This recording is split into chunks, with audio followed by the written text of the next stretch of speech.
9th হয়েও ভাবতে পারিনি। কত পেয়েছো? 687। এই সাফল্যের পিছনে অবদান কার কার আছে? আমার বাবা মা, গৃহশিক্ষক, স্কুল শিক্ষক সবারই অবদান রয়েছে। কি হতে চাও? আমি আপাতত ইঞ্জিনিয়ারিং লাইনে যেতে চাই, এবার তারপর তো ভবিষ্যতে দেখা যাক। গৃহশিক্ষক কতজন ছিল? গৃহশিক্ষক এরকম 8-7 জন ছিল। তুমি অবসর সময় কি করতে? অবসর সময় ওই একটু টিভি দেখা বা একটু ঘুরে বেড়ানো, এরকম কিছু, কার সাথে কথা বলা, বন্ধুদের সাথে, এরকম কিছু। বাবার নাম? মৃদুলকান্তি দাস। কি করেন বাবা? বাবা একজন অ্যাস্ট্রোলজার। আর মা? মা হাউস ওয়াইফ।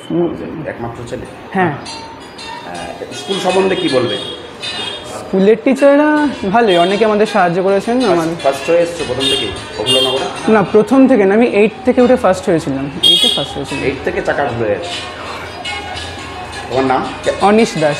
কেমন লাগছে এই যে ফার্স্ট হচ্ছে? ভালো লাগছে, প্রথম হচ্ছে জেলাতেও ভালোই লাগছে, এবার তো আর ভালোই লাগছে খুবই।